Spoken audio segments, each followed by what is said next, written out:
Oke, jadi di video kali ini kita akan ngobrol prediksi siapa yang akan menang Cawapres di tahun depan ya teman-teman. Berdasarkan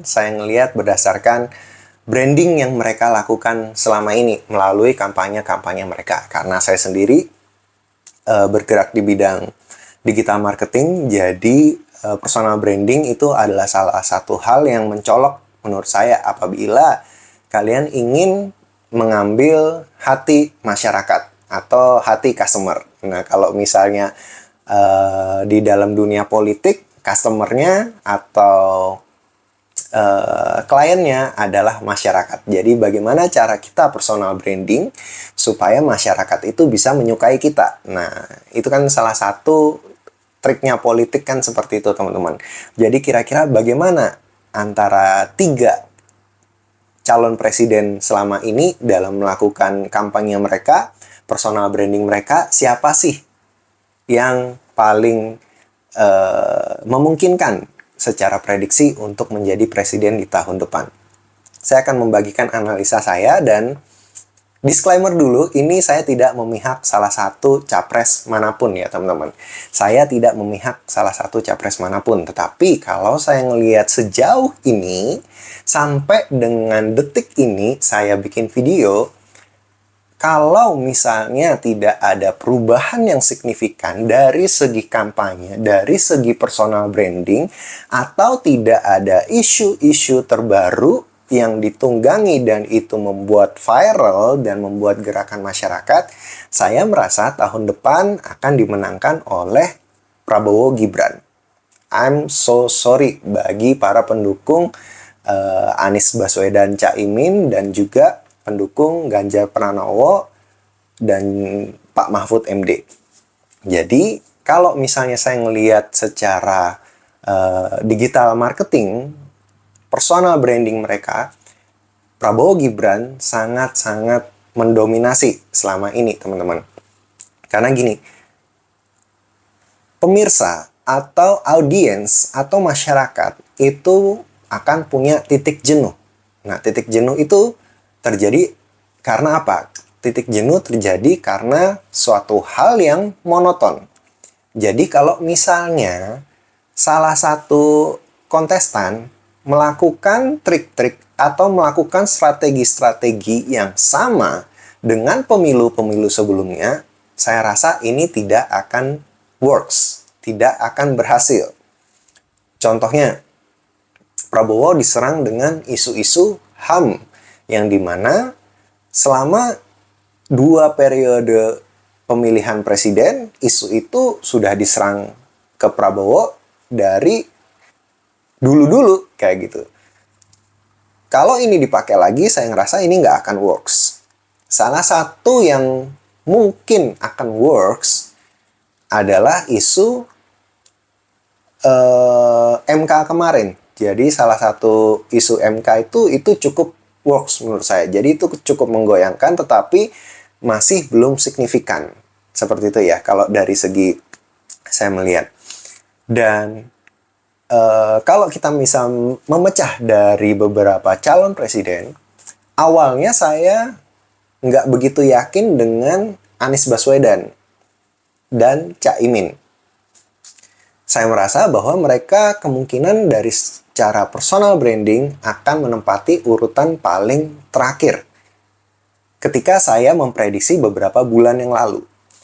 Tetapi ketika saya melihat semakin ke sini, saya melihat justru dari kubu Ganjar dan Pak Mahfud MD mengalami kemunduran. Dan justru Anies Baswedan bisa mengambil simpati dari masyarakat ini. Kenapa? Saya akan jelaskan lebih lanjut. Jadi, banyak orang yang sebenarnya sudah jenuh tadi. Saya bilang, masyarakat Indonesia ini audiensnya gampang jenuh. Di 2 kali periode PDI menang, masyarakat pasti akan merasa akan lebih baik kalau misalnya ada suatu perubahan agar tidak terjadi pola yang sama. Nah, ini adalah behaviornya masyarakat ya teman-teman. Jadi, sama kayak kita jualan juga. Ketika kita melakukan hal yang sama, kita akan pasti kita kan nggak pernah kan, kalau misalnya walaupun kita suka makan gado-gado, tapi kan kita nggak akan mungkin kita ke warung gado-gado yang sama. Siapa tahu ada warung gado-gado yang lebih enak nih. Nah, sama seperti itu. Masyarakat juga, saya melihat ada suatu kejenuhan terhadap partai PDIP ini. Dan arahnya cenderung pasti akan melihat partai politik ada peluang lain nggak buat gantikan PDIP. Nah, memang dari PDIP bisa dibilang itu adalah salah satu hal yang paling sulit. Paling sulit itu bukan untuk menang ya teman-teman, tapi mempertahankan kemenangan. Apalagi saya ngerasa dari Ketua Umum PDIP selama beberapa tahun terakhir banyak melakukan perkataan-perkataan yang menurut saya itu blunder secara personal branding.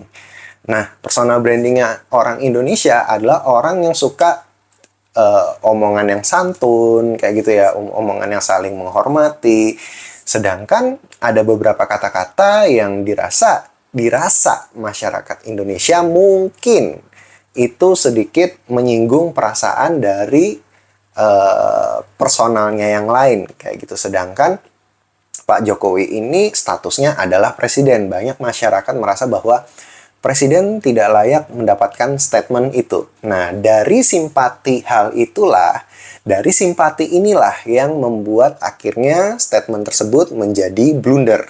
Nah, ini secara personal branding ya. Sama kayak kita jualan sesuatu juga, kalau misalnya ada suatu statement yang kita sampaikan ke klien, apabila itu sudah menyentuh sisi personalnya orang, maka itu akan mendapatkan simpati dari orang lain. Intinya kayak gitu. Jadi, ketika ini mendapatkan simpati dari orang lain, yang awalnya orang ini mendukung PDIP, sekarang akan menjadi counter nih. Orang nggak peduli memilih partai apa. Yang penting nggak milih PDIP. Nah, kendalanya di situ. Jadi, bukan karena orangnya kalau misalnya nanti di pemilu tahun depan orang memilih partai selain PDIP, misalnya partai Golkar atau partai PSI atau partai apalagi ya, partai Nasdem. Ada mungkin orang-orang yang sebelumnya milih PDIP yang akhirnya milih partai yang lain. Bukan karena mereka suka dengan partai tersebut, tetapi karena mereka nggak suka dengan PDIP. Nah, itu dia yang akhirnya menjadi akar permasalahan dari Pilpres ini ya teman-teman. Dan Mahfud, sebenarnya Pak Mahfud adalah orang yang sangat luar biasa. Saya pernah bikin video juga memprediksi Pak Mahfud ini akan menjadi cawapres yang sangat-sangat kuat teman-teman. Dan terbukti akhirnya Pak Mahfud MD jadi cawapres kan. Tapi saya nggak menyangka ternyata respon publik ada yang berbeda, kayak gitu. Ada yang berbeda. Jadi, awalnya Pak Mahfud MD ini dia mulai naik ketenarannya kan ketika dia membahas tentang isu di Kementerian Keuangan. Kayak gitu. Jadi, ada isu berapa triliun di Kementerian Keuangan dan itu viral. Sedangkan, waktu itu juga dia bertanya bisa nggak kira-kira undang-undang perampasan aset dan segala macam, yang di situ dikonter oleh Bambang Pacul, kayak gitu kan. Pak Bambang Pacul bilang oke kok kalau misalnya lapor dulu ke ketua umum. Nah, ini juga menjadi salah satu bumerang juga bagi PDIP karena bisa dibilang secara statement ini tadi tidak menguntungkan personal brandingnya PDIP. Kayak gitu ya. Jadi kan orang merasa bahwa ini kembali lagi ke ketua umumnya nih permasalahannya. Kayak gitu. Jadi kalau misalnya, oh ternyata perampasan aset, orang akan berasumsi, oh perampasan aset berarti akan sulit terjadi kalau misalnya PDIP masih berkuasa dan ketua umumnya Bu Mega. Nah, dan Pak Mahfud MD yang dirasa masyarakat adalah Pak Mahfud MD ini angin segar, dan ketika dia ditarik ke PDIP, takutnya nanti akan kicep. Nah, itu jadi yang awalnya saya merasa Pak Mahfud MD ini orangnya kuat secara personal branding, sangat bagus, dan waktu itu kemungkinan kalau misalnya Pak Mahfud MD sama Pak Prabowo mungkin akan lebih luar biasa ya, powerfulnya ya teman-teman. Nah, tapi mungkin karena dari kubu PDIP, mungkin ya ini ya, saya ngelihat secara branding saja.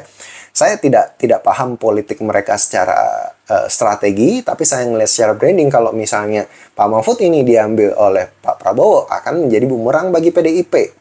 Baik dalam pemenangan pemilu dan juga di waktu yang akan datang nih. Dalam undang-undang segala macam. Akhirnya Pak Mahfud mungkin diambil oleh PDIP. Dan menjadi koalisi PDIP dong nantinya. Dan itu mungkin menguntungkan bagi PDIP. Bagi orang masyarakat umumnya yang awam yang merasa bahwa Pak Mahfud ini tadinya angin segar, dia akan merasa bahwa wah, Pak Mahfud ini beneran berani nggak nanti kalau jadi wakil presiden? Jangan-jangan nanti kena PDIP kicep nih sama Bu Mega. Nah, kayak gitu kan teman-teman. Dan Pak Prabowo ini ngambil langkah yang menurut saya sangat-sangat brilian walaupun sangat berisiko. Jadi dia mengambil Gibran menjadi wakil presidennya. Ini adalah keputusan yang sangat-sangat berisiko kalau misalnya untuk maju ya teman-teman. Pertama, resikonya adalah tadi ya harus karena undang-undangnya ganti, akhirnya ini bisa menjadi isu. Itu yang pertama. Tapi di sisi lain ada juga keuntungan secara personal brandingnya teman-teman. Kenapa? Karena Gibran ini adalah orang yang bisa dibilang masih muda, di mana dominan pemilih dalam pemilu nanti adalah orang-orang muda dan paruh baya ya teman-teman. Jadi pemilih muda itu di tahun depan tuh sangat-sangat banyak dan mendominasi. Gibran ini bisa menjadi simbol dari anak muda. Ternyata bisa loh menjadi pemimpin. Anak muda itu nggak mustahil loh bisa menjadi seorang pemimpin dan dipilih bahkan untuk level wakil presiden. Itu sangat-sangat luar biasa teman-teman. Karena anak muda itu cenderung memiliki ideologi yang lebih berani kayak gitu ya. Jadi nyali yang lebih berani gitu kan. Tinggal nanti yang seniornya, yang presidennya itu menjadi rem. Jadi anak mudanya jadi gas, yang lebih senior jadi rem. Kebanyakan kalau di organisasi-organisasi yang di ketua, wakil ketuanya itu orang yang udah senior sekali, udah umur sekali, itu kebanyakan jadi rem aja teman-teman. Nggak ada gasnya gitu. Makanya perlu sosok anak muda nih. Nah, itu adalah peluang yang sangat bagus yang bisa diambil oleh Pak Prabowo. Dan menurut saya secara personal branding nih oke nih. Gibran ini mewakili anak muda. Jadi suara anak muda kayak gitu ya, bisa dibilang kayak gitulah. Nanti dia disimbolkan secara brandingnya, dia akan disimbolkan sebagai suara anak muda, teman-teman. Jadi seperti itu. Dan ketika Gibran masuk menjadi wakil presiden, ini adalah angin segar. Dan saya melihat Pak Prabowo lebih happy. Memang keputusan yang beresiko itu pasti hasilnya juga sepadan, teman-teman. Jadi kita bisa ngelihat ini resikonya ya lumayan besar lah, lumayan besar. Tapi cukup sepadan menurut saya. Dan saya bisa melihat dari 2 periode pemilihan presiden sebelumnya, pemilihan jalan yang ini kemungkinan Pak Prabowo akan lebih nothing tulus ya teman-teman. Mungkin sudah 2 kali kalah kayak gitu. Tapi di ini kelihatan banget Pak Prabowo nothing tulus banget. Jadi dia sangat berubah sekali personal brandingnya. Kalau misalnya sebelumnya Pak Prabowo kita ngelihat tegas, berapi-api, wah serius banget, sangat-sangat serius, sangat-sangat wah kayaknya nggak bisa diajak bercanda deh. Tapi ketika kita ngelihat Pak Prabowo yang sekarang, gemoy gitu ya. Wah joget-joget. Wah. Nah justru personal branding yang happy, yang ceria, itu membawa perbedaan. Karena saya bisa bilang tadi personal branding kalau misalnya orang sudah dilakukan dengan cara yang sama-sama berulang-ulang, dia akan jenuh. Tapi ketika ada sesuatu yang baru, ini adalah angin segar. Ketika Pak Prabowo lebih sering joget, lebih sering bercanda, itu yang disenangi oleh anak-anak muda masa kini. Kayak gitu kan. Jadi itu lebih banyak masuk ke dalam segmen target marketnya anak muda saat ini. Dan itu menurut saya cukup baik. Dan ini juga menjadi salah satu yang membuat PDI tertinggal karena justru Ganjar sekarang yang terlihat sangat serius banget, apalagi ada isu kemarin di roasting, terus roastingannya di cut, itu kan ngerasa kayak kaku banget nih, dimana masyarakat udah luas gitu, padahal mungkin itu bukan dari maunya Pak Ganjar, mungkin ya dari tim kreatifnya segala macem, tapi isu itu justru akan merugikan Pak Ganjar lagi nih. Apalagi kemarin pas pengundian nomor urut juga, wah Bung Mega serius banget. Wah, kalau Bung Mega tuh udah kelihatan nggak bisa bercanda ya.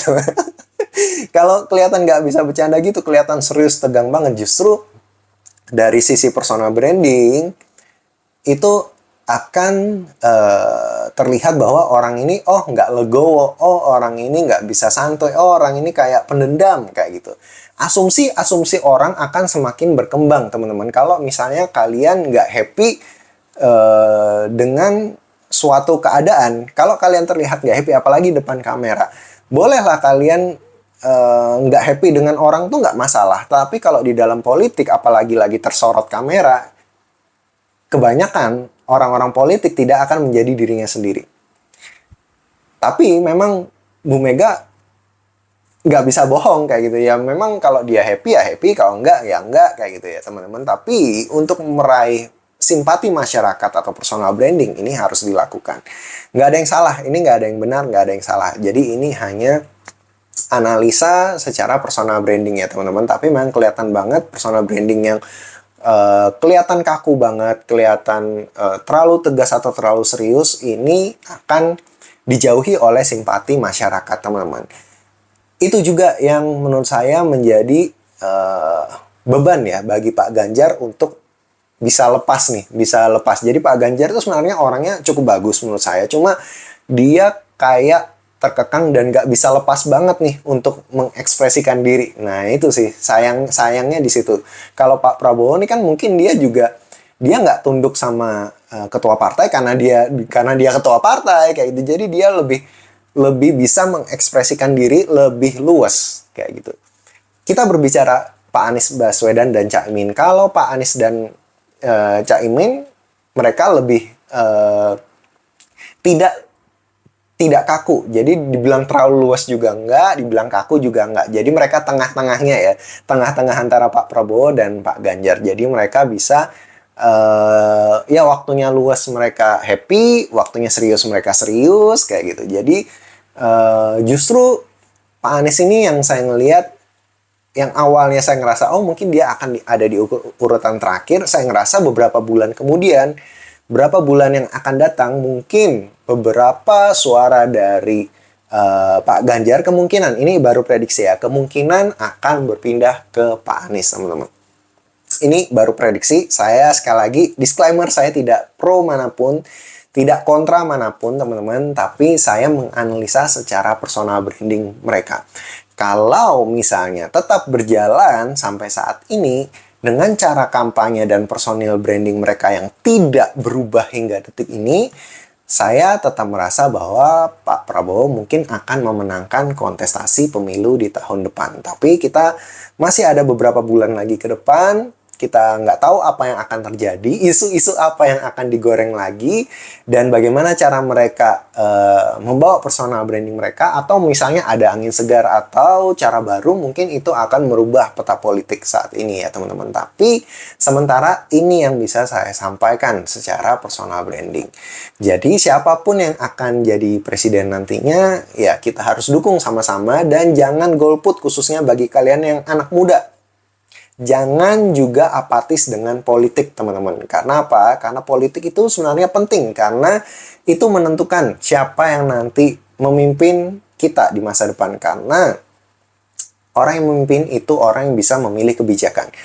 Kebijakan yang dipilih adalah kebijakan yang mempengaruhi masyarakat. Masyarakat itu siapa? Masyarakat itu ya kamu. Jadi jangan apatis dengan politik. Harus tahu mana cara memilih pemimpin yang paling baik. Paling nggak, memang nggak ada pemimpin yang sempurna ya. Saya mengutip kata-katanya Pak Mahfud MD ini cukup bagus. Tidak ada pemimpin yang sempurna. Semua pasti punya kekurangan. Tapi paling nggak kita tidak memilih pemimpin yang buruk untuk memimpin negara ini di waktu yang akan datang ya teman-teman. Oke, mungkin sekian dulu ngobrol-ngobrol kita, nggak kerasa udah 20 menit. Sampai jumpa lagi di ngobrol-ngobrol berikutnya. Saya Jo Sofyan, sampai jumpa lagi.